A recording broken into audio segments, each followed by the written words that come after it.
the October 24th, 2022 City Council work session. Thank you for joining us in this hybrid meeting format. For work sessions like this one where there is no opportunity for public comment, those wishing to access the meeting can do so by watching the live stream available on our website, the broadcast on Comcast Channel 21, or by calling into one of the phone numbers listed for this meeting on the public webcast and meeting materials web page.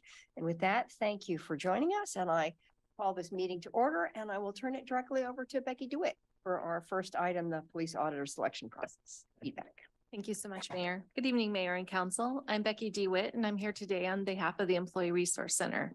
My role is to provide support to you in the process of considering options for permanently filling the police auditor position. I'm here with Brenda Wilson, the Executive Director of Lane Council of Governments. And I'm just going to preview where we're at today, and then I'll turn it over to Brenda.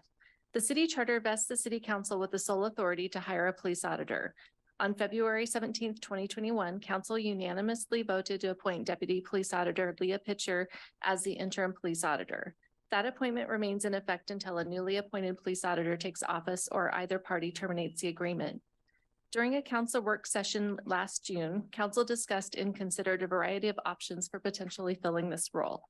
Following that discussion, Council passed a motion to obtain feedback from internal and external stakeholders regarding interim auditor Leah Pitcher to help inform Council decisions regarding how to proceed filling the police auditor position. Council leadership then worked with staff to contract with Brenda Wilson to gather information from a wide variety and range of stakeholders and provide a related report back to Council. That report was included in your Council packet. The purpose of tonight's work session is to provide an opportunity for Council to hear a high-level summary of the report and to have a discussion related to the findings. Additionally, your AIS outlines possible paths forward and includes a councilor requested motion. With that, I'll turn it over to Brenda to provide a brief high-level summary of the report before your discussion. Thank you, Becky. Good evening, Mayor and members of the Council. Again, my name is Brenda Wilson. I'm the Executive Director of the Lane Council of Governments, and I really appreciate the opportunity to present the feedback tonight. As Becky said, we conducted interviews of stakeholders that were identified by Council leadership. And those stakeholders included members of the Civilian Review Board, both current and past members, employees of the Police Auditor's Office, current and former Eugene Police Department employees, Eugene Police Employees Association members, other City of Eugene employees, Police Commission members, and members of the Ad Hoc Committee on Police Reform. I sent invitations to 36 stakeholders to conduct one-on-one interviews, which I scheduled for an hour, and 27 responded. So I interviewed 27 stakeholders before the report was drafted, and actually interviewed one stakeholder after the report was turned in. They wanted the opportunity to provide feedback, and I went ahead and did that because I wanted to see whether or not there were any differences in their feedback compared to the other stakeholders' feedback, and there wasn't. It was very consistent. I sent also an online survey to 83 community partners and stakeholders. 11 responded. 5 responded and said that they didn't have enough information to feel comfortable in providing feedback.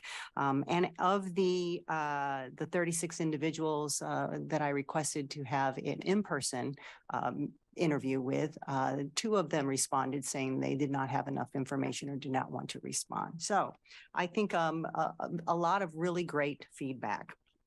I also asked, just for curiosity, how long they had lived in the area and whether or not they had ever filed a complaint. Because when I looked at the feedback, I wanted to see if there were common trends that went through each one of the stakeholder groups, or whether or not their responses were different because of the time that they lived in the area, or whether or not they had filed a complaint.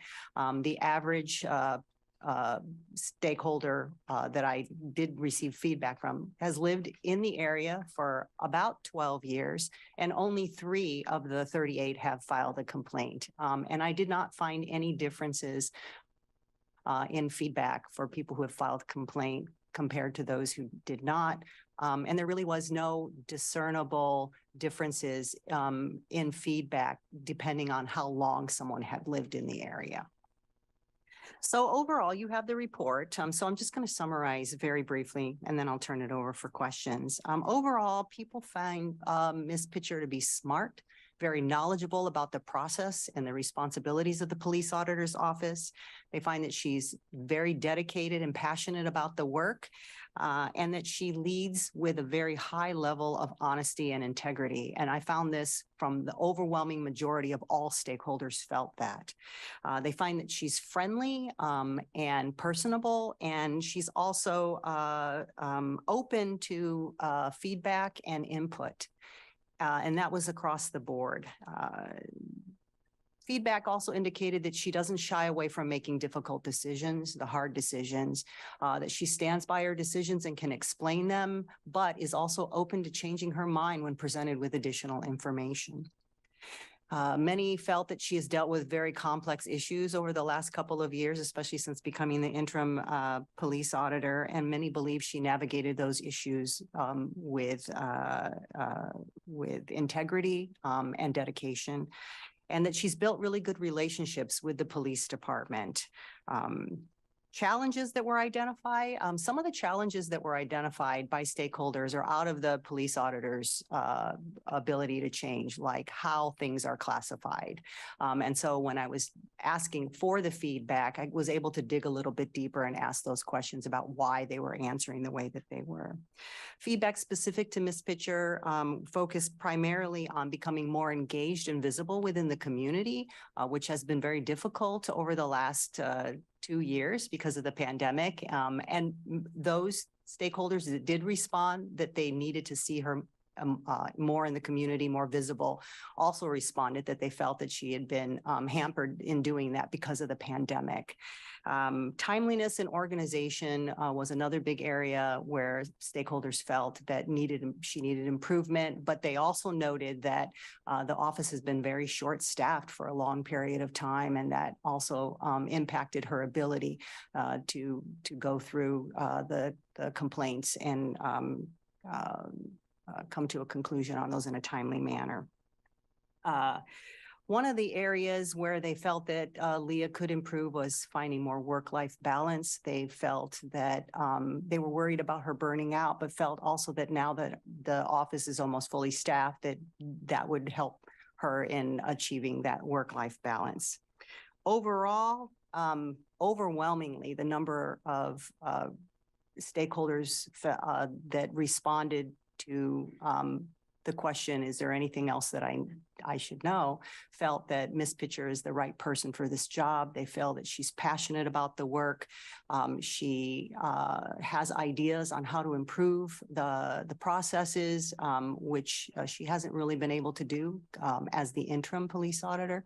They feel that she's passionate about the work and the areas where they felt she needed improvement. She had the ability to do that, and that she is committed to doing the work and doing it in the right way and fulfilling the mission of the office and the promise that the city has made to the community. So with that, I'd be happy to answer any questions that you have. That's great. Thank you very much. I appreciate 27 interviews is a lot of personal interviews, and that's a pretty robust outreach to the community. So thank you for that. And it is interesting that the online survey was a low response rate, which you would expect. It's not sure what to say about people who aren't sure they have enough information, but presumably because they haven't worked closely enough with her to really know, to make a judgment on her work style. So I open it up to council for comments, questions. I'm not seeing, oh, there, Greg, didn't see your hand. There you go. Greg and then Randy. Yeah, I just want to say, I think that Leah has continued the work that Mark started many years ago when he was appointed police auditor, and has since retired, has maintained the high integrity and quality of the office. And I'm prepared tonight to make a motion when it's appropriate and when the mayor says so, to make a direct appointment with follow-up with the council vice president to negotiate a salary for Ms. Pritchard. Okay, thank you. Randy. Thank you, Mayor, and thank you, Becky, and thank you, Brenda, for the work on this. Brenda, I really appreciated the report. I thought it was laid out very clear and concise, considering how much work you put into this. And you know, it's not just 27 interviews, it's all the prep time and the follow-up time afterwards. So you put in a sizable piece of work here. I will be supporting Councilor Evans' motion. I think we've got the right candidate for the position. And I know from experience that prolonged AICs, acting incapacity, is not in the best interest of the program or running our city. So I think we've got the right person for this. I've been impressed with the way she's grown into this as well as the work she's doing. So I look forward to seconding your motion if nobody else does, Councilor Evans. Thank you, Mayor. Sure. Emily. I think Leah's done a great job and that we should keep her and do the direct appointment. I don't think we could ask or expect anybody to jump in and fill what she's done so well. Thank you. Any other counselors? Alan and then Matt. Yeah, thank you, Mayor. Thank you, Brenda, for all this work that you did for us. It was well done as usual. So thank you very much for that. I think Leah is great. I'm very impressed with her over the years. This is just the glowing review is just a good example of how she's held in high regard in the work that she's done and the reputation that she's earned. She's very experienced, having been assistant to Mark Kistner for quite a number of years. I thought some of the challenges that were brought up were a little unfair in that relationship building is really the job of the police auditor, and she was the assistant police auditor, and that, you know, getting out into the community, and I think she will do that spectacularly well and is geared up to do that. And getting out in the community during COVID was very difficult to do. All of that at the same time, she was down a person. Now that she hopefully will be appointed, and I support the motion, then she'll be able to backfill her own position and be able to get fully staffed, and that will help a great deal with the work that the police auditor's office is doing. So I too will support the motion, and I'm eager to get to it. Thanks. Thank you. Matt? Thanks, Mayor. Becky and Brenda, thank you. It's been a pleasure to work with you. I appreciate the collecting and providing of such valuable feedback and information. The data collected about Leah tracks with my enthusiasm for her in this role. I look forward to providing a second, my role as Council Vice President, and supporting Councilor Evans' motion as well. Okay, I think with that, we're ready to put a motion on the table. Councilor Evans? Okay, I'm good. Move to fill the vacant police auditor position through direct appointment by extending an offer of employment to Deputy Police Auditor Leah Pritchard, and to authorize council leadership to negotiate and execute an employment agreement with Leah with an annual salary falling within the range of $119,038 to $153,504. Second. Any further discussion? All in favor, please raise your hands. 1, 2, 3, 4, 5, 6, 7. That's unanimous. Thank you very much. And I just want to say that I think we're very fortunate that Leah Pritchard has stayed with us and wants to stay with us after coming through some very arduous years and very short steps. So thank you very much for your wonderful work of putting us in this position to be able to appoint her. Thank you, Mayor. It's my honor.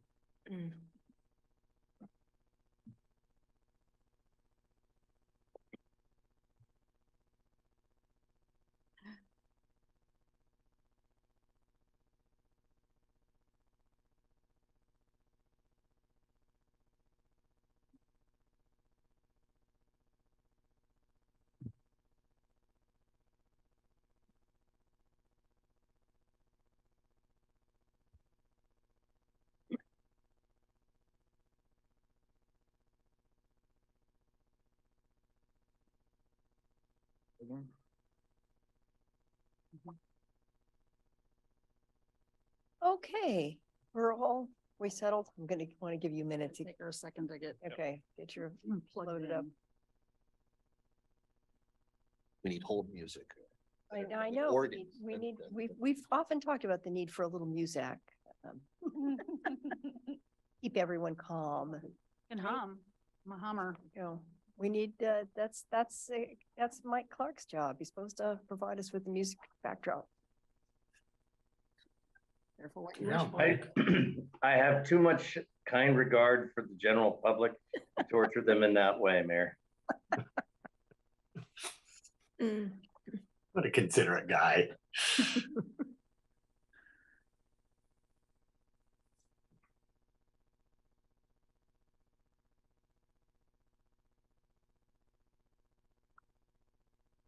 Great, good to go. All right. So with that, I will turn it over to the city manager to introduce our second topic tonight. Yeah, thank you, Mayor. We're here to continue our discussions about renter protections. This is phase 2. There's been several conversations about this today, so I expect that some of the questions that have been raised will be answered in the presentation, and I'll just turn it over to Genevieve Middleton to lead our discussion. Thank you, City Manager. Thank you, Mayor. Good evening. My name is Genevieve Middleton. I am the Affordable Housing Policy and Planning Manager for Community Development. And today I will be presenting on the phase 2 renter protections and the phase 1 enforcement follow-ups. Local renter protections seek to build from state requirements, create a more comprehensive renter protection framework. Each item in the phasing roadmap has an impact on one or more of these categories: keeping people housed, components of rental housing affordability, and housing racial equity. I also want to continue grounding the renter protection recommendations in the city's housing implementation pipeline, or HIP. Enhancing renter protections is identified as one of the anti-displacement actions in the high priority policies and programs section of the HIP. In March, Council gave specific timing direction for when Council would review the phase 2 and phase 3 feasibility information. Since then, completing phase 1 implementation was prioritized. The Rental Housing Code administrative orders were amended to include the rules for phase 1. Staff published 3 documents on the City of Eugene website: an educational document to help landlords clearly communicate renters' rights, a rental history reference form, and a form for landlords to document property conditions. And we also filled the new rental housing navigator position in the Planning and Development Department, who will lead this work, including data collection, coordinating with local organizations, and providing rental solutions and supports in Eugene. With the completion of phase 1, we undertook research on phase 2 for review before November 1st, which I'll talk about later in the presentation. There are 2 phase 1 potential enforcement refinements for your consideration. The first is related to the application screening cap, to allow a complaint to be filed immediately to the city and include language that would allow a legal avenue in court against landlords who violate this code. More information is provided in Attachment B, Guide to the Roadmap, in your agenda item summary packet. The second is related to eviction data collection. In previous work sessions, counselors have asked for additional data to inform decisions. Specifically, how many people have received an eviction in Eugene? As part of the new rental housing navigator's position and the council approved rental housing data collection from phase 1, staff will collect eviction data. Since many evictions do not end up filed with the court, we will rely on landlords to provide data on evictions. Based on prior efforts to collect data through the Rental Housing Code, it will be important for reporting to be an enforceable requirement. Enforcement refinements could be included in the next code change if council moves forward with any other renter protection measures. Today, council will have the option to give direction on these items in phase 2. We've continued to hear from the public that some think renter protections is not moving fast enough, while others feel it is moving too quickly. As part of continued public involvement, staff participated in listening sessions with tenant advocates and local landlords to gather input on how draft recommendations impact the overarching goals of renter protections. The majority of the feedback was focused on the impacts of displacement prevention assistance for no-cause evictions. A summary of the listening sessions is in your packet as attachment C. Since the beginning of the local renter protections process, the Housing Policy Board has played an important advisory role to council, and their recommendations have been reflected in the materials staff have brought to council. Council added item number 8 to the renter protections in November 2021, and it had not been reviewed previously by Housing Policy Board. But as you can see on the roadmap, this item has considerable potential to impact goal areas. In June, Housing Policy Board reviewed a presentation on displacement prevention assistance, and during their follow-up meeting in October, voted to recommend that council remove displacement prevention assistance, item number 8 from phase 2 for need of further research on impacts to be considered in phase 3 or as a separate item. The listening sessions and the Housing Policy Board recommendation highlight the continued questions that could be investigated before presenting this topic more fully to council. The phase 2 items, number 6 and 7, function as current best practice for many landlords and will create a valuable real-world protections for tenants. Item number 8 has options to be determined that include triggering events, levels of assistance, and exemptions. Examples of various displacement prevention assistance and relocation assistance models from other jurisdictions are found in attachment C, guide to the roadmap. Item number 6. Limit landlords to charging deposit, combination of security, cleaning, and last month's deposits with a maximum of 2 times the monthly rent, not including pet deposit. Some landlords and tenants reported that requiring a deposit equal to 2 months' rent is already common practice. However, other tenants have reported paying security deposits of up to 6 months' rent. We have heard that this protection could limit a landlord's ability to flex opportunities for riskier tenants to rent from them. One potential exemption that could be considered is to allow renters to offer to pay additional funds as a security deposit as extra assurance if tenants have risk factors such as 0, low, or extremely low credit score, or a past 4-cause evictions, such as an eviction for non-payment. Item number 7 would require landlords to process applications in the order received, or first come, first served. This item would help qualified applicants have a fair chance at being offered a rental unit. This item is intended to prevent discriminatory screening from the rental application process.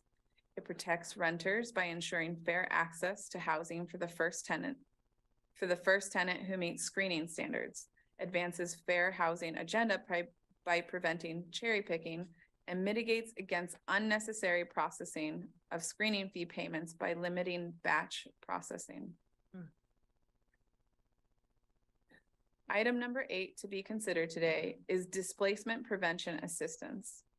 State law, SB 608, prohibits most no-cause evictions after the first year of tenancy, limits the amount a landlord can increase rents each year for dwellings that are 15 years or older, and mandates relocation assistance in the amount of 1 month if they use one of the landlord-based reasons to evict tenants.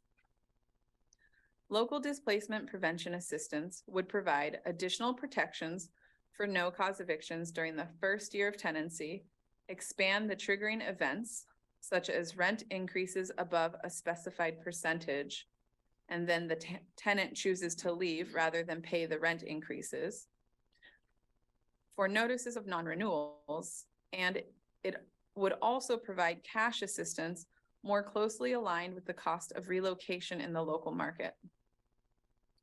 Portland's ordinance includes this broader approach to triggering events. If a landlord increases the rent above 10% and the tenant chooses to leave, then relocation assistance is required. Portland bases the amount of the assistance on the number of bedrooms in the rental home. One concern we heard about from both landlord and tenant advocates was the impact this could have on lower income landlords. One solution is a landlord compensation fund for qualifying landlords to mitigate cost. As noted previously, Housing Policy Board voted to recommend that council move this item to a later phase to allow for more information to be gathered about impacts. I'll share a couple of options about the timeline next, but one approach would be to have our next discussion of renter protections be the introduction to phase 3.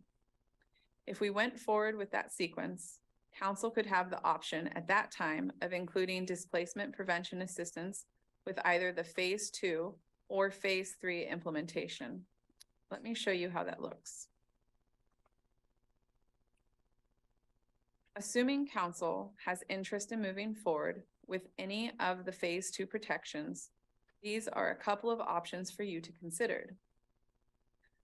The next steps outlined in the AIS are shown on the left-hand side, which is grounded in the goal of meeting council's timing for review of phase 2 information before November 1st, 2022, and phase 3 information before February 1st, 2023.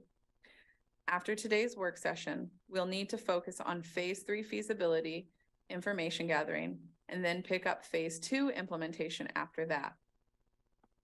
The next steps would be for staff to draft a phase 2 ordinance, amending the rental housing code, and bring it back to council in spring of 2023 for a public hearing and action. In the meantime, staff would focus on phase 3 research and return with an updated roadmap for council direction in January. Based on previous council direction on timing, our intent was to prioritize phase 3 research, and once council gave direction on that, then we would wrap up phase 2. However, an alternative approach is shown on the right side. If council would like to complete phase 2 prior to reviewing phase 3 feasibility, that can happen. If council prefers this approach, we could push out the work session on phase 3 and prioritize phase 2 implementation, as you see here. Thank you for this opportunity to present the next phase of renter protections work to you, and we are happy to answer questions now. Thank you very much. I appreciate this chart of possible next steps. I think that helps us think clearly through our options, and I'm happy to open the floor to, there we go, to counselors for questions or comments on these phase 2 proposals. It's like Randy? Thank you, Mayor, and thank you for the presentation on this. What have we seen so far from phase 1? We're actually, that's implemented now, correct? Yeah. Have we observed any changes, patterns? Have we seen rental units pulled off the market? What have we seen so far? We do not have data that reflects changes in the rental housing market in Eugene since the implementation occurred. Is that hard to get at? I think that it is in such a short time, and that over time it will be better reflected.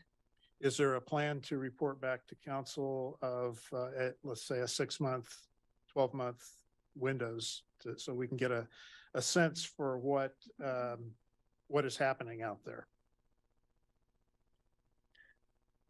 We don't have a plan set up, but we intend to be monitoring this and reporting on this. So that's something we can add in. It's certainly connected to the work that we're doing on the HIP, which has recurring monitoring moments. So it makes sense to tie that into that. I think that's important. We need to understand the consequences. So, we've heard plenty about what people think is going to happen. I would like to know what is actually happening. One thing I will say I am disappointed about, not with you, but just that somehow we have not been able to get renter advocates and landlord representatives in the same room for a facilitated, disinterested, third-party facilitator session to try and see if we can find ways to come together. I recognize there was work done through the Housing Policy Board, but I don't know that that's, that I would consider that a disinterested third party. They're pretty vested in this like we want them to be. But at the same time, it just seems the more we can get to reaching agreement, whether it's facilitation or a moderator to try and come up with solutions that both sides can agree to. I mean, we do have a problem with certain predatory practices that we know exists. That concerns me. At the same time, I am very concerned about losing rental units from the market like we've seen happen in Portland. And I don't think that's in renters' best interest. I'm also concerned with and happy to hear there's some provisions being considered that will help lower income landlords, because this is one of the mechanisms the average Jill and Joe have for accumulating personal resources that can carry them into retirement. So I think that's something we do need to be concerned about. So personally, I still feel like we're kind of shooting in the dark on this, and I don't like that. I would prefer to have a better idea of what the projected consequences are going to be. So I'll be interested to hear what other colleagues have to say to this matter, but as I said, this is something that has concerned me. It concerned me in phase one, and it's going to continue to concern me. Thank you. Thank you. Greg, you had your hand up. Did you not want to turn? Okay. So Mike, you're next, and then Matt, and then Emily. Thank you, Mayor. I agree with my colleague and all of Randy's comments. To both of our staff folks there, excuse me, thank you for the recitation there. Along the lines of what Randy was saying, can you describe to me what success looks like? What are our metrics for, saying these ordinances really worked or they really didn't? Do we have a set of goals in that regard?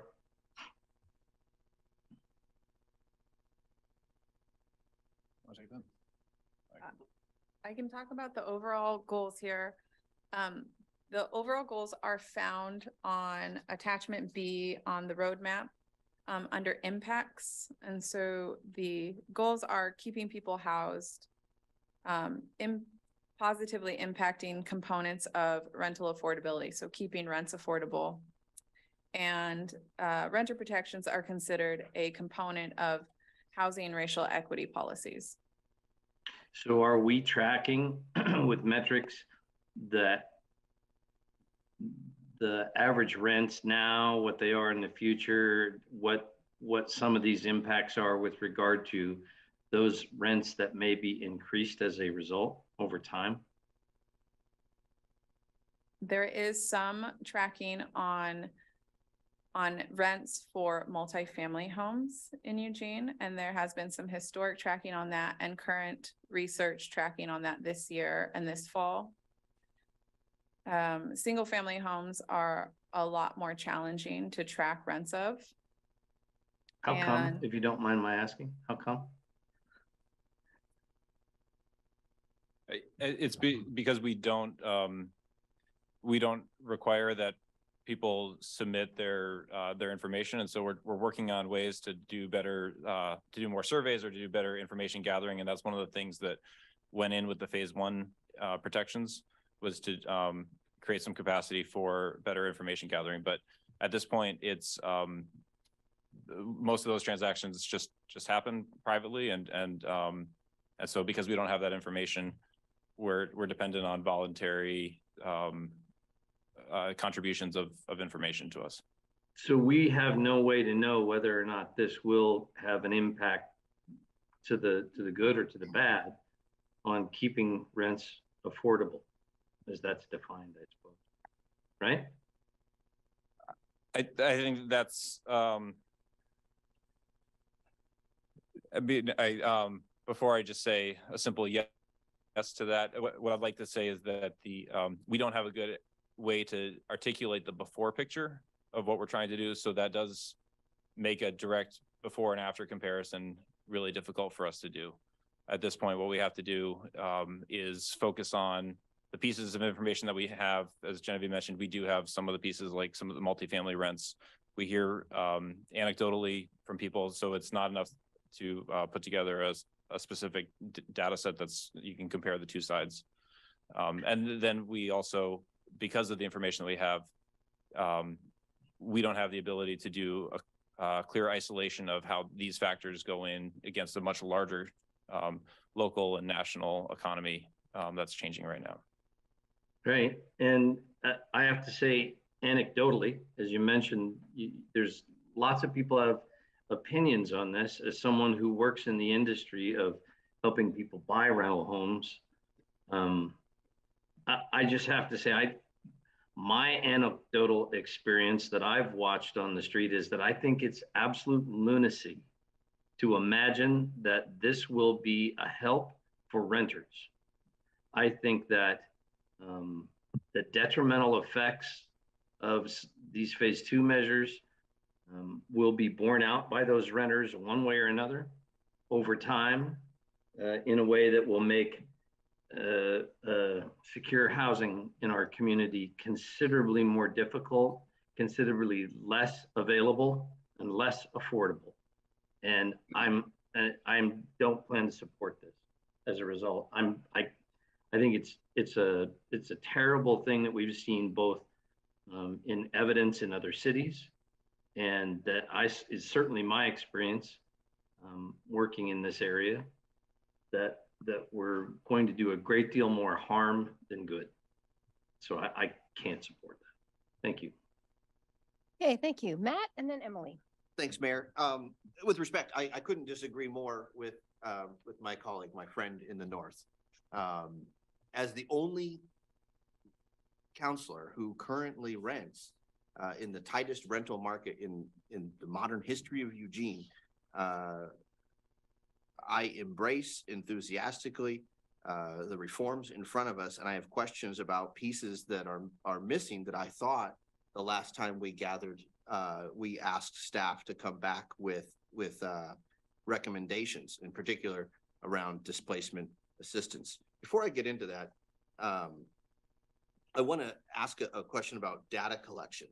Why are we, and Genevieve, thank you for the presentation. Why are we, quote, relying on landlords to provide data on evictions? Isn't that a bit like asking the kitchen to keep track and document complaints about the cook? Yeah, I think that one of the options for that could be the allowance of a tenant to report to the city if the landlord hasn't done that reporting. So we're not relying exclusively on landlords. Right. Okay, that's helpful. I apologize for interpreting that incorrectly. The Housing Policy Board, are there renters represented on the Housing Policy Board?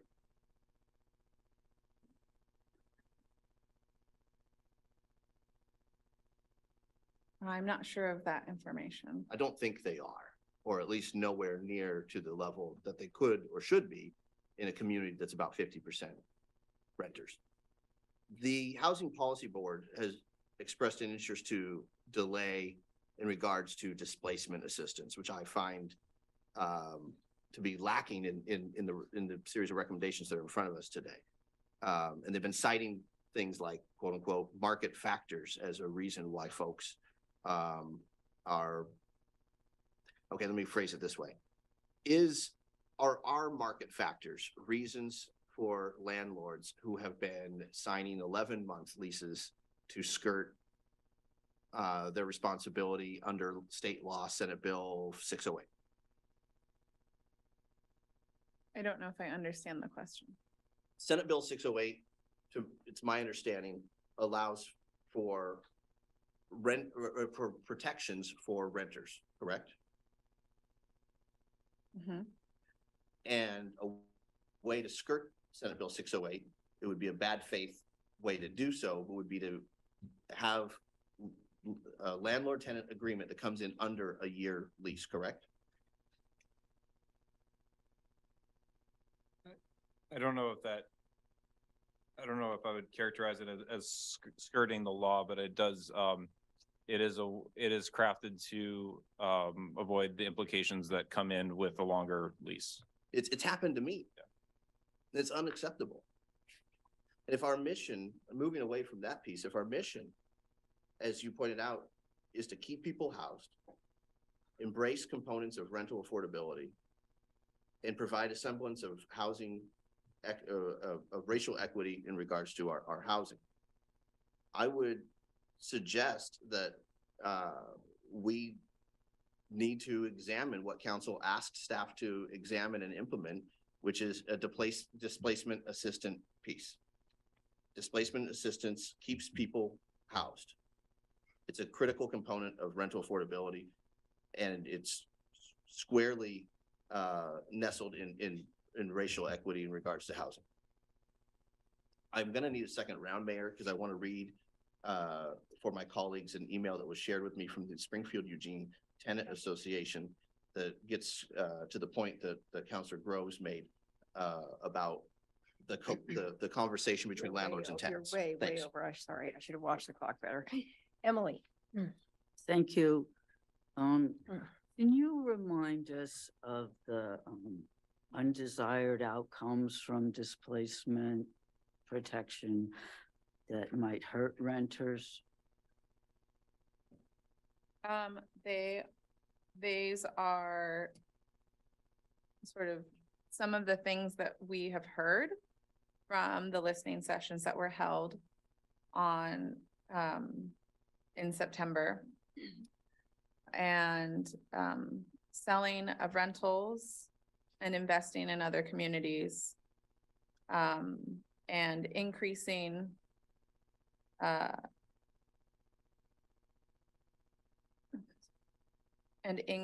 of rents.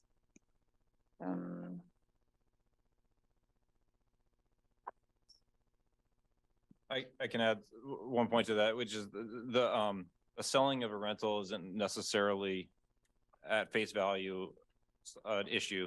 It's what two consequences that come from selling a rental unit. So one is that it's either sold as for an owner occupied unit, which addresses one of our community problems, which is lack of owner occupied units, but it creates a tighter vacancy in the rental market. The other consideration is that there's generally two ways that a rental unit is priced. One is based on market conditions. The other is based on the cost to the owner. And when something sells at a higher price, that owner then has a higher cost for their ownership. It costs them more. And so then they need to or expect to get a higher revenue to offset that higher cost. And so that means that if one person is renting a unit for $1,000 a month and it sells for a higher number, then their rent would increase even if they were able to release that same unit. So those are the kind of the two issues that come from sale of property. So basically, the concern is that the displacement money would make the owners sell and the rent would go up. Yes, one of the things we heard is that displacement assistance, and then more broadly as a comment on the larger effort around renter protections, become reasons for someone not to be in the landlord business, or the landlord, to have that as part of what they do for their personal income. It seems to me that they would already have the security deposit in the last month's rent, so they might have some money available for it. The enforcements, if we were relying on the landlords and the renters to tell us when their evictions, that's pretty rough. I don't know if there's, how you would find that information, but I would think that a whole bunch of them could be silent. The order of the applications, I realize they get time stamped, but who checks to make sure they went in that order? seems like if no one's gonna check, then what's the point of doing it? And I'm just curious about the not renewing the fixed lease, why that's not okay. I mean, long ago when I rented, you rented a place for a year and then you hoped that they would rent it to you again, but they didn't even have to tell you all that early that they weren't. So I'm just surprised by that. Seems like you should be able to rent your place for a year. Any insights? You know why that's on the list for triggering? No, I mean, it's from the state, I think, Sounds like not something we need to us, look into but more. it's a head scratcher for me, she says, scratching her head. Okay, that's it for now. Thank you very much. All right, thank you. I see Greg does have his hand raised, and then Jennifer. Let me turn myself on. A couple things come to mind. As far as phase two is concerned, items 6 and 7 seem to be pretty straightforward for me in terms of the limit on deposits and the process for applications in the orders that they are received. I think the big issue here is item 8 with displacement prevention assistance. And I'm in agreement with Councilor Keating in that, and also Councilor Groves in that. I think that what we really need to do here before we move, item 8 forward, and I'd like to see us move item 8 over into phase 3, is for us to go back and put together a group of renters and landlords to sit down and really talk about, how displacement assistance would ultimately work, particularly for the smaller landlords. So if you've got, and I know a number of people who are in this situation where, they may have, owner occupied dwellings where they're renting, a part of that dwelling out to someone, or they may be renting a mother-in-law cottage, or as we call them, ADUs, out in their yards, or whatever the case may be. That we need to do a further deeper dive on that, and to have some more agreement around what displacement assistance really should look like, and how that would be administered as we move forward with developing the code. So I would,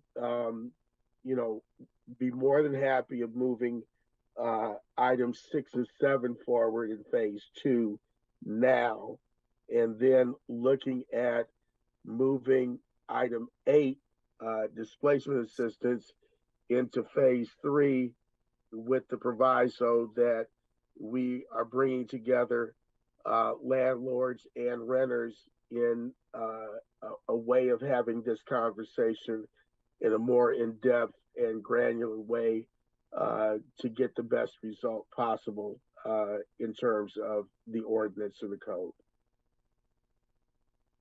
All right, Jennifer. Thank you. Thank you for the report. I want to especially thank you for your 2 recommendations around enforcement. I think those are really smart, and no matter what we end up doing, I think we need to include those in with the other things that we move forward. I think they make a lot of sense and are thoughtful. So I wasn't sure why they weren't in option 1, but I think whatever we choose, they should be a part of that. I had a question about the timeline. So when you say spring 2023 and early 2023, what do those mean to you guys? They kind of mean the same thing to me. So I think what we're trying to do is we want to get, there's a lot, we want to get to all of it. We have only so many staff, and so we're trying to prioritize what we focus on. Right. And so really what it is when we leave here, if we're gonna follow the direction that we got from you back in March, Mhm. we, in order to be able to meet that deadline of before February, Mhm. we're going to really focus on phase three. And what we had said when we started all of this work is that phase three was, we were doing these phases, the later the phase, the more complicated the items. Right. And so we've got some big things to work through in phase three. And so we'll dive right into that, starting tomorrow. And then once we get through that meeting, then we would be in the spot where we have the space to go into these phase two items for an implementation approach. And you've seen what that looks like. That's the ordinance work. We zero in on the questions about enforcement and really understanding how this works. We go from a little bit more of a concept to something that's implementable, public hearing, council deliberation. However, if council's priority really is around these phase two items, we would focus on that implementation part first. And so if you wanted to direct us to do that, I don't know that we would be able to get to a public hearing in January. So, but it's early part of next year would be what we do. And then once we got through some implementation process, then we would come back with phase three. Okay. All right, that makes sense. Well, if I had to pick, I think maybe now I might change my mind and want to go with your guys' second option where we kind of get through these phase two things and like get something done and then move on to third. But it looks like we're talking about 3 or 4 months maybe with of difference here. So I don't know if I have a super strong, but that would be my feedback. You know, the other thing I just have to say is I think we're closer to a solution than what we're talking about here. You know, this displacement assistance is not that complicated, right? It's just there's a few things we have to hammer out and bring it forward to the public. So, you know, I already emailed everyone that I intend to do something a little specific in a motion. And the reason why, even though I don't have a crystal ball and I don't have all of this 100% figured out, is that, like I've often said, when we put something out there to the community, we get good feedback to say, you know, that percentage that you put out there is not quite right. We think it should be this. And then we take it back and we fix it and we move forward. And, you know, that would extend our timeline, I'm sure, and stuff, but getting it right is important. And so we can keep having work sessions and keep arguing in and keep having listening sessions. We've been doing that for several years now. The Renter Protection Committee started in, I know Alan has said this before, some crazy year ago. So I think it's time to move forward. We know, you know, we're trying to hit a certain percentage of increase in rent.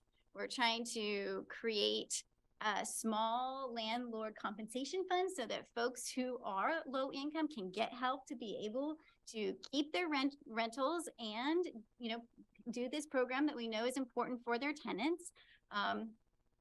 And, you know, put it out to the public and see if we got it right. Thank you. I see I have a couple of counselors who need a second round, but I'm just going to jump in for a minute. And I really, Jennifer, I actually very much appreciate your comments. I think that even though there's a lot of discussion about data and we need to collect more data, the thing that we do know is that people are being evicted at a fairly fast rate and that it's a fairly dire situation. And we know this is adding to our homelessness crisis. And so I think as we struggle to address homelessness, at the very least, we want to try and stem the flow. And we are looking for some balance. If pure market forces took care of this and people weren't losing their housing, it would take care of it, but it's not. And so I do feel that there's a value to coming through with some reasonable framework around protection for tenants. It is an unequal power relationship and an unequal financial relationship right now. And so I'm very interested in this conversation. I really think moving forward with the phase two to just bring some completion to that problem, to me, makes a little more sense than jumping into phase three before we've really dialed in this phase two piece. So that would be my preference, and we'll see how council lands. So I have Matt, and then Mike, and then Alan in the queue. Mayor, I haven't had a first round yet. Oh, is that right? All right. Well, then Alan, you're up. Thank you. So thanks for saying that, Mayor. You know, this is not a new issue. We have, as Jennifer said, we have been working on this for a very long time, at least 2017. So that's 5 years. I think it's longer than that, and delaying it further. It just seems inappropriate to me. I've been asking for this thing for years, and it's finally coming up to us. And now, of course, if you don't like it, you want it to be delayed. But I too am disappointed that we haven't seen both sides come together. I don't think that that's necessarily going to happen. So I think the mayor's correct. The impacts of this are very real. Over half of our people who live in the city of Eugene are renters, and if you're experiencing eviction and potential homelessness, or having to scramble to find a new place to live in a very tight market, it's very disconcerting and very, very harmful.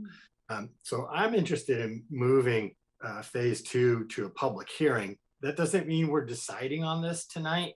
It means that we're hearing what people have to say about it in a public hearing, and that's likely not going to be really fast, but I think that we can get it done fairly quickly. I was hoping that wouldn't be January, that we could do it in November, December, but again, after we hear from people, we can modify the proposal as we see fit. But if we don't move it to a public hearing, we're not going to hear that input.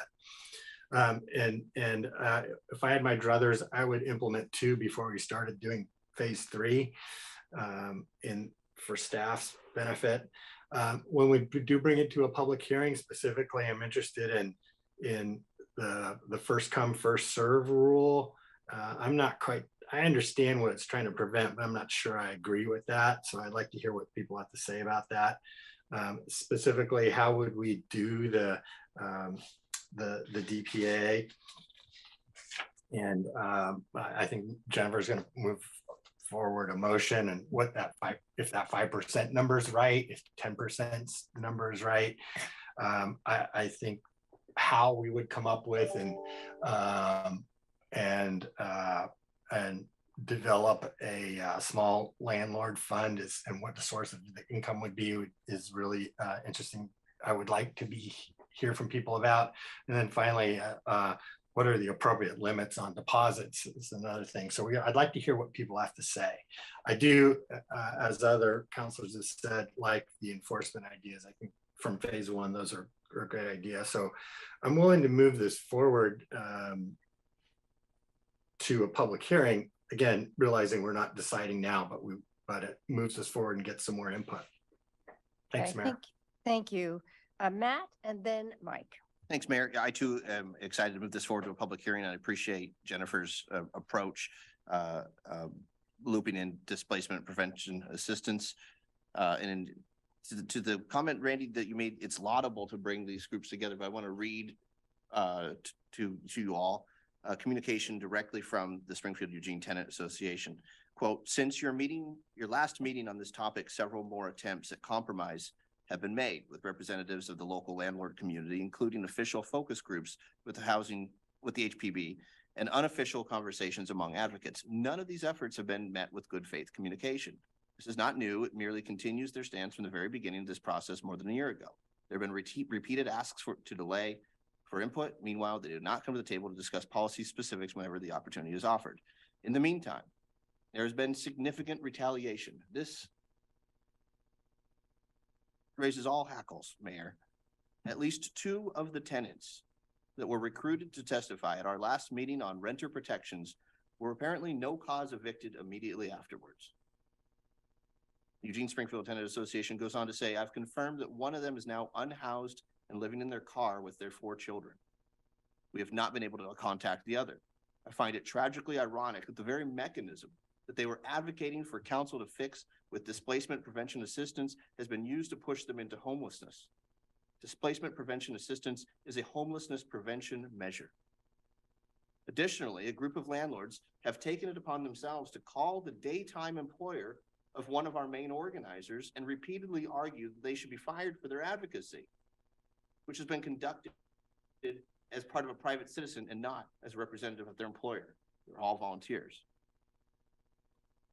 Eugene Springfield Tenant Association goes on to say, you are likely aware that the Housing Policy Board, under staff guidance, has recommended that the DPA be removed from phase 2 and delayed even further.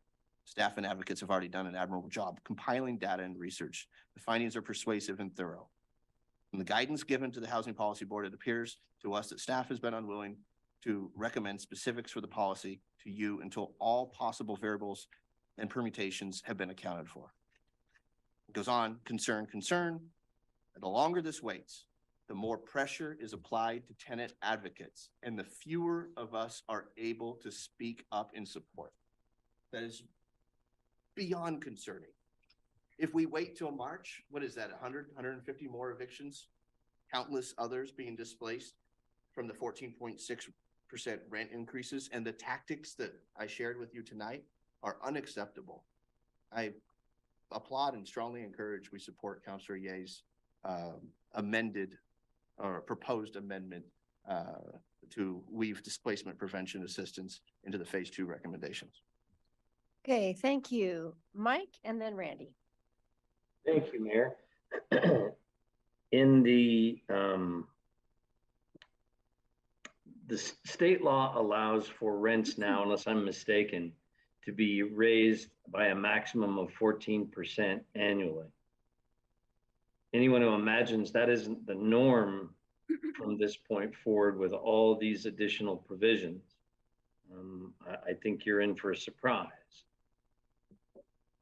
The simple value of rentals as a piece of property has gone up by at least 10% by some measures and much more by others in this market, in the Eugene Springfield area, over the course of the last 1 year. So the number's bigger if you wanted to buy one. Rates to buy rental investment property have gone up from the 3s and 4s a year and a half ago to the 7s and 8% right now. So it's interest rates have doubled for rental homes. You literally can't buy one without expecting to massively increase the rent from where it is at the moment, because the market has changed. And it's not a fundamental failure of the market. It's the fact that the market has become difficult by outside influence, and this council has been a part of that over time. And the more we pile on, the more local landlords who, as Randy mentioned, are using these rentals as retirement income in large part, can no longer afford either the cost or can no longer afford the fear factor that comes from what it might cost them, and in large part are selling to large out-of-market companies in order to control those rentals because they have the legal resources to do so. Is Catherine Brotherton in the room at the moment? Because I have a question for her. I am, and as is Lauren Summers, who is our Cool. subject matter expert on some of this stuff. So if I This is can a more answer- broad question. My Okay. understanding is that a 501c3 organization is not allowed by law and by the IRS to lobby and to support candidates and measures. Am I right about that? I do not have that answer off the top of my head. I would have to research it. I'm not an expert at all, and neither is Lauren in 501c3s. That's a tax exempt status for nonprofits with the agreement that they don't do those things. And so this is why I'm asking. The Springfield Eugene Tenant Association is on their own webpage. It shows a 501c3. And I'm wondering how it is that they get to so frequently lobby the council on this issue when my understanding is it's not legal to do so. I was wondering if you could get me an answer to that at some point. I can. Thank you. I just very don't have much. it off the top of my head. Thank you. I think this is a terrible idea that is going to end up costing renters a gigantic amount more money. All right. Randy and then Greg. Thank you, Mayor. Matt, I read that same thing from CETA earlier today, and it really bothered me as well. But I can say, having met with both renter advocates and the landlord side still doesn't feel that they've had a fair shake. And what came out of the first joint meeting, the renter advocates supported all of those points. The landlords didn't like any of them, but you know, in a fair and balanced process, there should be a little of both, some give and take. It just didn't feel like there was any of that. I'm wondering what we need, city manager, to work towards a facilitated process that we run, somebody from the city or like a Brenda Wilson, that does keep it fair so that both sides feel like they are equally heard. I mean, I'm fine with some of this moving ahead, but it'd be nice if concurrently we could go back and see if we could address this. Again, any solutions that come out that both sides can say, yes, we can live with, is going to be better than one side or the other just prevailing on their positions. Yeah, so part of what's happening here tonight, and I'm learning more about even today, is the conflict that's happening between having set dates to return with information and a desire to have good engagement and communication with our stakeholders. So I think what I learned today, and I've learned in this presentation as well, is that, you know, when we started down this path, sorry, I'm going back a little bit, but when we started going down this path in the phase, I didn't really fully understand that we were going to be spending enough time implementing phase one that we wouldn't be able to go deep into phase two before we hit this deadline. So any kind of conversation about facilitating and bringing people together and trying to come up with a compromise would be really hard to do under that short timeline. So if you wanted to include, for example, displacement assistance or whatever's in phase three, like, hey, let's bring people together and see if we can come up with a compromise. It takes time, and depending on how we did that could take, you know, resources, funds, something like that. So this gets back to like the next phase. And so this is if I had fully recognized this, I could have brought you a different timeline that says, we just simply can't meet this timeline and do it in the way that you actually want us to do it, which is why we're showing you the second one, which is if it's really important to get this into place quickly, we need to finish phase two before we start phase three, which is going to push that back a little bit. So I think that would be my answer, Councilor Groves, is time and direction that you want to do that. I can say we've attempted this in a number of other similar type conversations, and it's been challenging to get to that spot, and it hasn't kept people from still coming to the public forum and saying, we still don't like it. So, but that's. I don't expect everyone to be satisfied when we are done with this. And that is not my goal. My goal is to try and find a reasonable path forward that shows that we value both sides of this argument. I think there are situations where we have renters that are being taken advantage of.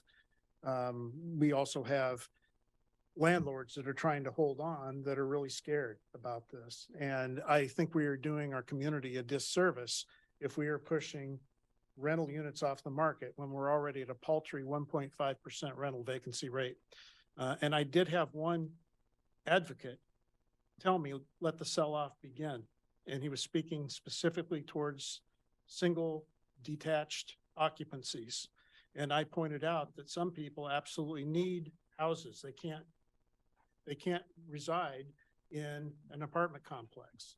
But, and we've seen this happen in Portland where they lost their rental single unit occupancy houses to the tune of over 14%. And that's of concern to me. But putting that aside, are there any further rental protections in the pipeline at the state level?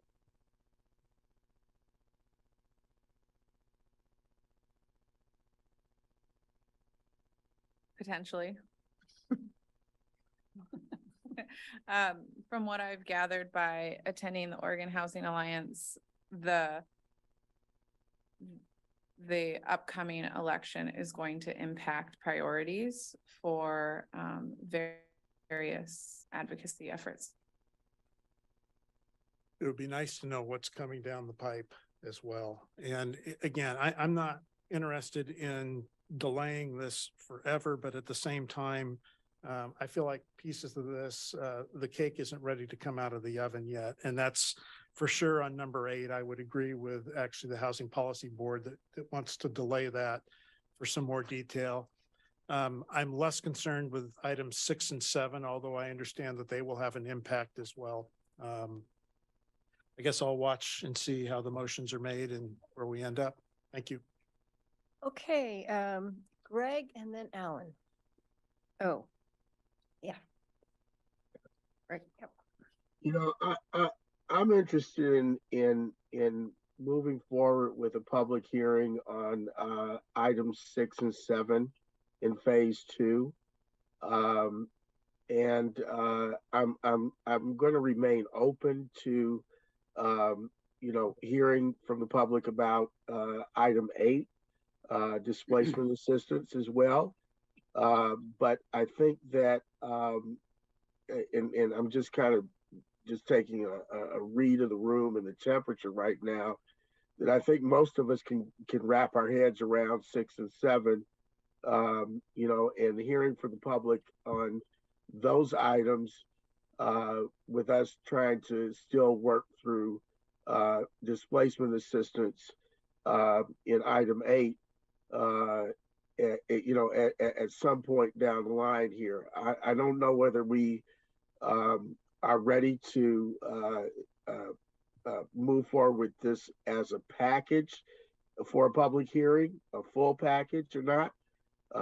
But I am more likely to support a motion or make a motion that would include all 3, maybe with an amendment or some kind of alternative that's proposed by Councilor Ye, so that we can hear from the public, and then we can come back and work through this in further work sessions after the public hearing. Hey, Alan. Yeah, thank you, Mayor. We can still do that, Greg, even after the public hearing. So especially if you hear from good input from folks. As to just a comment, I haven't been involved in a lot of 501(c)(3)s. It's not an outright prohibition against lobbying. There's a limitation on how much they can spend on it. I think it's in the neighborhood, and I'm not an expert, but it's like 10 or 15% of their budget. If they go over that, then that's the rule. I wasn't going to talk to the reduction in rentals in Portland, but 2 things struck me. One was in the information we got in the last packet for multifamily units between 2017 and 21 in Portland, there was actually a net increase of 22,000, almost 22,000 units of single family rental units. And then on the single family, there was a decline in single family units that were up for rental, and of 14%, and the metro area around it had 10%. So it was still high for all of that. But almost all of that occurred before the Portland Fair Access and Renting Fair rules went into place. The period was that they looked at, that Echo Northwest looked at, was 2015 to 2020. The fair rules didn't go into place until March 2020. So almost all of that occurred before the rules went into place. So I think it's tough to say the fair caused the stuff that happened before it even went into effect. And in fact, the study didn't cite a cause for the decline of its a single family unit rental decline. But I think people were conflating those two things or conveniently adding them together to say something that wasn't necessarily what was going on in Portland. So I think moving all of this forward to a public hearing will get us a lot of information, and people can refute what we've said in this meeting, and they can tell us what they think about all the different specifics.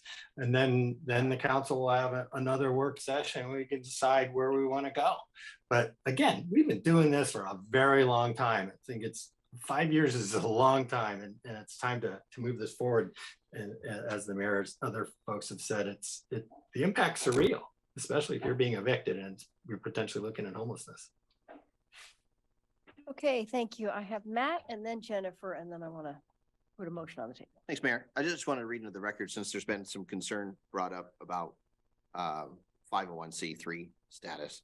The email that Councilor Groves and I are referencing actually came from the Eugene Tenant Alliance, not the Springfield Eugene Tenant Association.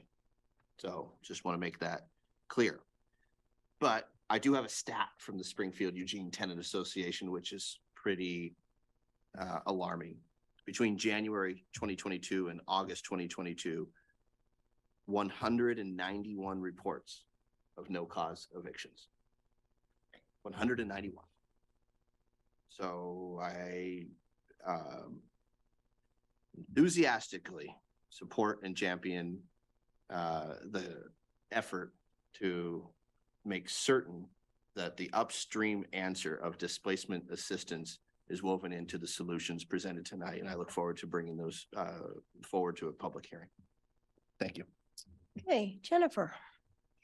Yeah, I just want to say how concerning I think it is that one of our colleagues would call out a particular nonprofit as being inappropriate when I believe the Chamber of Commerce is a nonprofit organization, and many other organizations in our community contact me to have meetings on a very regular basis.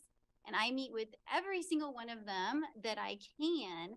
Just because you might disagree with a particular advocacy group or nonprofit does not make the work that they're doing somehow unlawful or breaking the law. And I just find that extremely concerning that someone would bring that up in a public meeting. But I assume that Greg is going to make an initial motion. Is that how we're going to do this, Greg? And He seems to be Correct. nodding, so I think we'll let I'm him gonna put let a you do motion your on the job. table.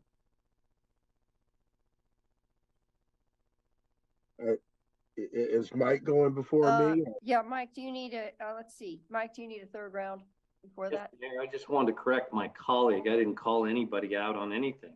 I asked questions because I wanted clarity. That's it. And the chamber isn't a 501c3 in the same way, I don't believe. So they're very different sorts of organizations. And again, I'm simply asking the question of our attorney because I had not certain information, and I appreciate Alan's clarity and what he brought to that. I did not know how this conversation was going to go today, so I did not send an earlier email, but I will have an amendment on data collection in this process, and I appreciated Councilor Keating's remark about the 191 no-cause evictions. That helps. Thank you. All right, I am going to turn to Greg now to put a motion on the table. I move to direct the city manager to prepare and schedule a public hearing on an ordinance limiting the amount of deposits a landlord may charge, requiring that applications be processed in the order they are received, providing for additional enforcement options for violations of the screening fee cap, and requiring eviction data reporting and providing for enforcement.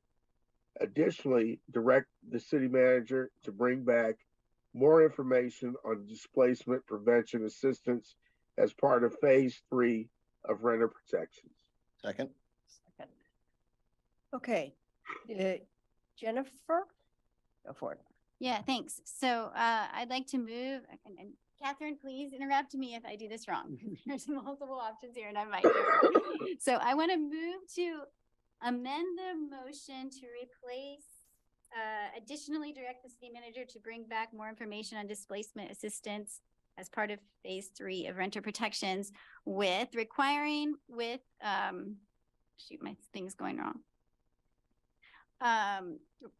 Requiring landlords, provide displacement prevention assistance in amount equal to 3 times the current market rate rent published by HUD when either 1, the tenant is no cause evicted, or 2, a tenant's rent is increased by 5% or more in a 12-month period, and the tenant chooses to move rather than pay the increased rate, and create a small landlord compensation fund for landlords that earn less than 80% of area median income. Second. And Okay, you I want to can speak say to it? Just really quick, I just want to make it clear that, you know, there's some specific details in here, and my expectation is that when we get our feedback, we'll be able to tell if some of these are need a little adjustments or corrections, and if maybe we've missed something. Okay, thank you. Alan, you want to comment on that? Yes, Mayor. I'll support the motion. I was wondering if there could be two friendly amendments. One was for clarity purposes, where you say 3 times the current fair market rent. I think we want to add in there 3 times the current monthly fair market rent published by HUD. So that's clear about it's the monthly rent, not annual or any other kind of, I'm wondering if you'd accept that friendly. I'm looking at Catherine because she. I don't know if Genevieve can speak to the question of whether fair market rents published by HUD are typically on a monthly basis or an annual basis. I don't know the answer to that. I'm not sure if you do, Genevieve. Yeah. They're usually shown on a monthly basis. So we could add that and it would be So fine. We could add that in, and if for some reason it's just not doable, We we fix can, it later. yeah, we'll let you know, but yeah. Okay. Yeah. It's not Well, complicated. okay, good. Thank you for that. I guess if it were annually, just divide by 12. But, and then on the last part of it, the small landlord compensation fund, since that's kind of a new idea, I like the idea, but I'm wondering if, does it make more sense to direct the city manager to bring back ideas for creating a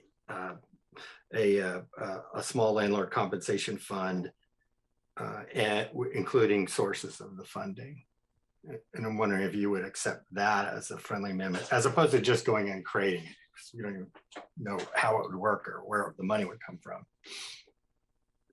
Right. So my understanding and the staff has been talking about this a little bit, or maybe that's not true. I'm okay with either one. It doesn't, if you of us, as long as we're getting something back that is actionable.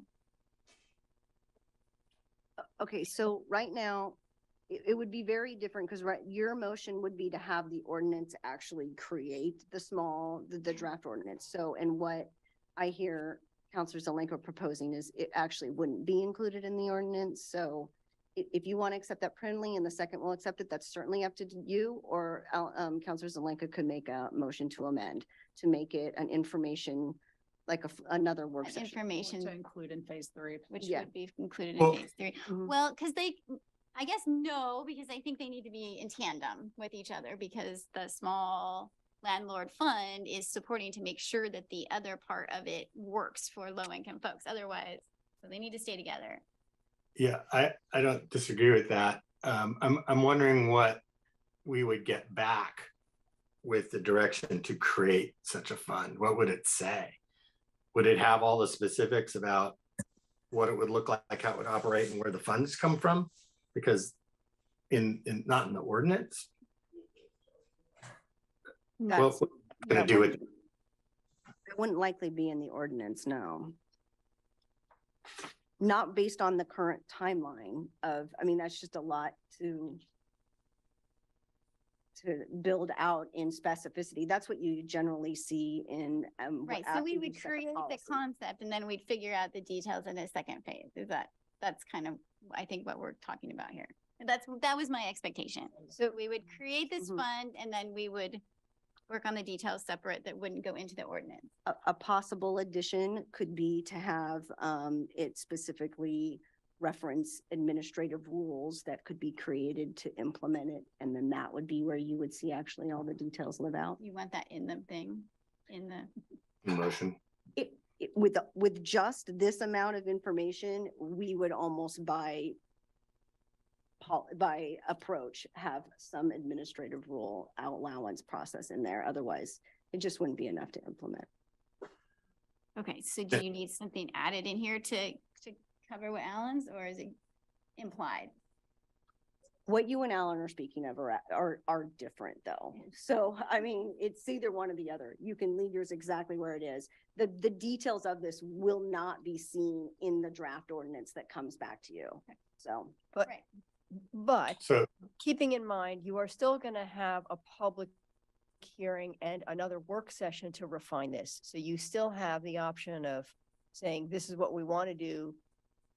There is still, you still have allowed some time to come back and say, oh, we maybe need to bump this to phase 3 because there isn't time to implement it. Right? So given you're not voting on this, if you pass this, you're just moving on to a public hearing.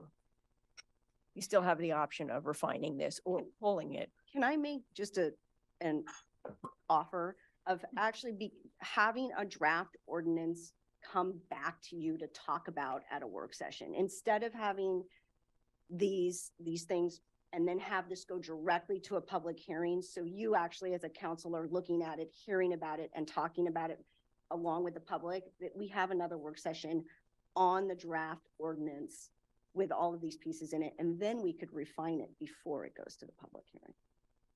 Just an idea. Can Did we that stick to happen? the timeline?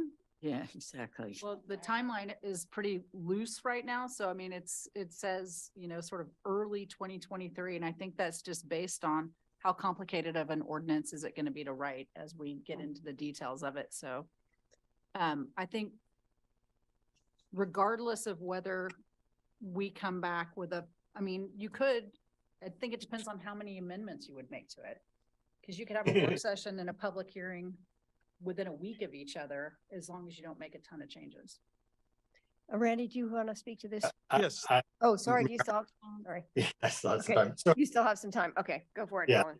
so my intent was to, I think a direction that says create this fund without anything around it. If the expectation is that the ordinance would refer to administrative rules that would be brought back to council, that meets the same intent that I'm trying to get at.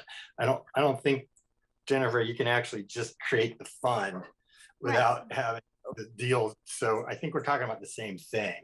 It's just a matter of, how do the details get figured out? And they're not going to be in the ordinance, they're going to be in rule. But just to be very clear, Counselor Zelenka, so those administrative rules would never come back to council. Administrative rules by their nature are through the delegated authority in your code by the city manager. So if you in fact want to work out the details, then the administrative rule process would not be what you are seeking. Yeah, but we've done in the past, we said administrative rules that include X, Y, and Z.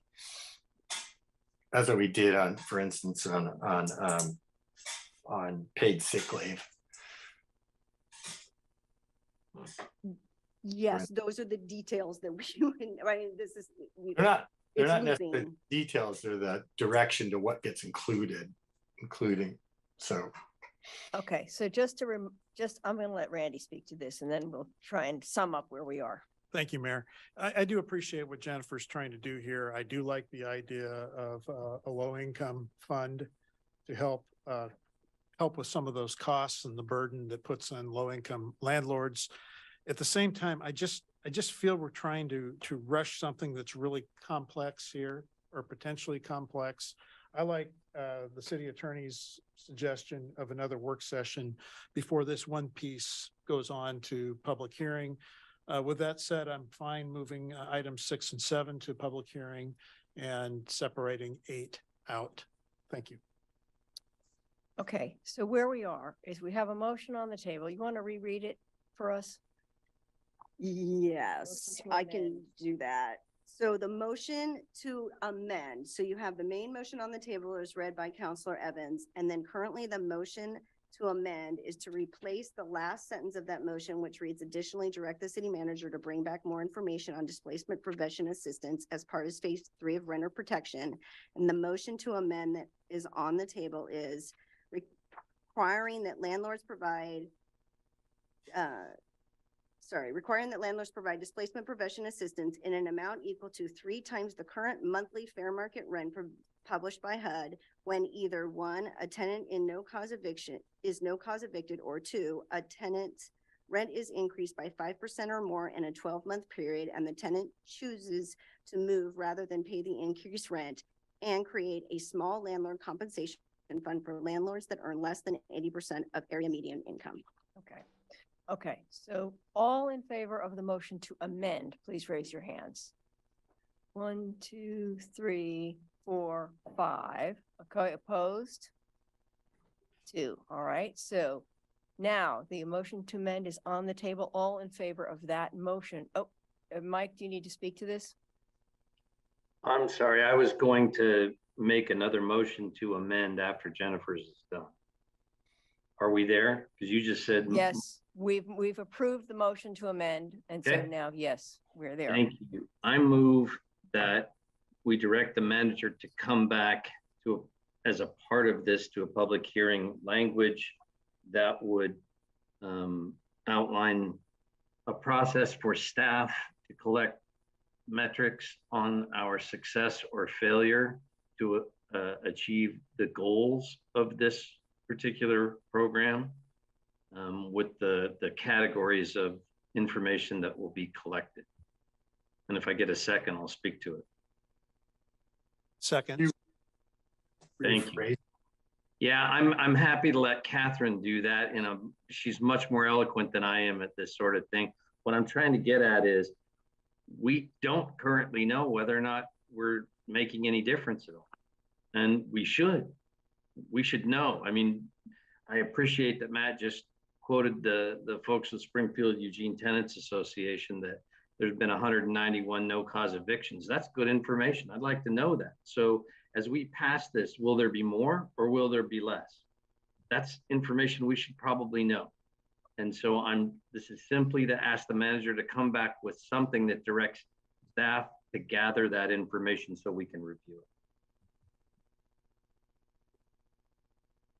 it. Counselor Clark, just for clarity, are you seeking for this to be part of the drafted ordinance? So let's say, for example, an uncodified section of the ordinance, are you seeking to have this part of what is put before as the public hearing and ultimately adopted by council? Yes, with much simpler language, please, and a methodology to measure our results. And when you say the goals, you're referencing the The ones, goals. the 3 that were read to us. Okay.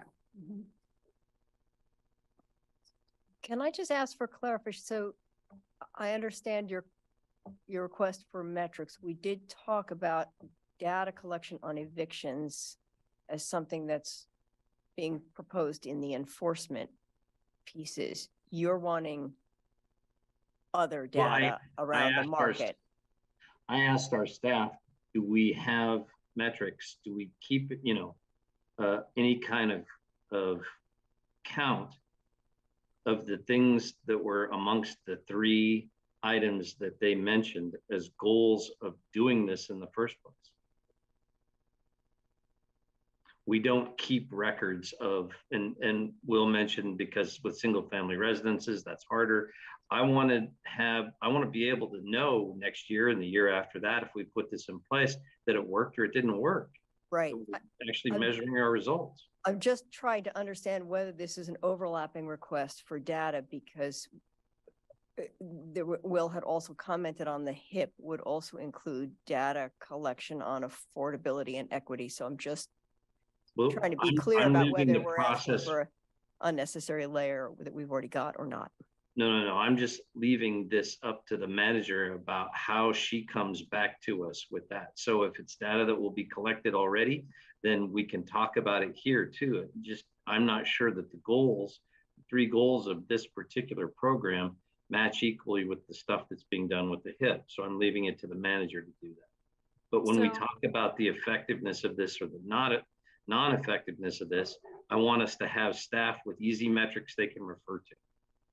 So I hear what you're looking for, and it doesn't feel like it's necessarily part of the ordinance, but instead what I thought I first heard you say is when we come back for a public hearing, to come back with a plan of how we plan to report back to you certain data on whether we are or we aren't having an impact. We can bring that plan, it can be part of our AIS as part of the public hearing, but to put it into the public, to put it into the code and ordinance gets a little bit more complex. I think then we would need to have another work session So we could talk Well, about what what it I'm- is. I don't want to hear, I don't know again. I want it to be part of the law that it's required. Well, I think what you heard today is this has only been implemented for a couple of months, and so we don't know yet. So some of the data that we collect and some of the data that county collects and the state collects is annual data. So I think there will be times that we're going to say, we don't know yet, because there just hasn't simply been enough time to measure that. But I think if what you're asking is for me to come back, when we come back with this, with here's what we're looking at, here's the different data points, so you know when we're going to get refreshed data, we can certainly do that. I believe that the way you just rephrased that is slightly different than what I'm asking for, and Okay. I'm trying to find the halfway here. We put phase one into play months ago, and this whole debate came up as something that's been worked on forever, but I would like to see us as a general rule have more clear ability to measure the effectiveness of the things we put in place. And knowing, you know, some of the things that I asked earlier, or knowing, you know, the average rent in Eugene for a single family home or for a 2-bedroom apartment, or for, these are things we should already know, or at least have a plan for how to collect that data. And I'm saying, I'm trying to leave it as open as possible. I want to have you be able to either tell us which pieces of data it's important for us to have information on for comparison's sake, and how you plan to collect it. So I'll have it at the public hearing. That's one thing, but when we go to pass this, I can make another motion, and perhaps we can work on the appropriate way to make sure that's part of the public hearing if it needs to go into the code. I think a lot of what you're asking for, once our rental housing navigator's been on for more than a few weeks, we'll be able to compile and show you, here's the data, here's how we're going to be able to answer your questions. So I think by the time we get to that point, we will be able to answer the question that you're looking for. So I think we're coming to the same place. I'm just looking for a way for us to report it to you differently than trying to figure out how to weave it into the code. Okay, I want to jump in here because we actually need to wrap this up and let our staff get back downstairs to the meeting. So Alan, quickly one comment, and then I want to vote on Mike's motion and then take it from there. Yeah, I think success metrics are a good idea, but I'm not sure we're going to be able to do that necessarily. It reminds me of housing tools, where we're trying to figure out if we actually created all the stuff that we did actually created any affordable housing units, and we can't tell. And we don't have the right metrics. So I think it's something that we would want to do or try to do, but I don't think it's going to be after the ordinance gets put in place. So maybe think about it like that, Mike, so that it's like, and bring back the city manager will bring back a data plan. But finally, I just wanted to say, if we pass this and people are going to bring this back, people are going to comment on this public hearing, I really would like to hear what people have to say about that 5% number that's in this proposal. I'd like to know what the size and sources of money for the small landlord fund would be, what the appropriate limits are for deposits, and alternatives to the first come first serve rule. And I'm not quite sold on that one, but so those are the specific things I'd like to hear people talk about in the public hearing. Okay, thank you.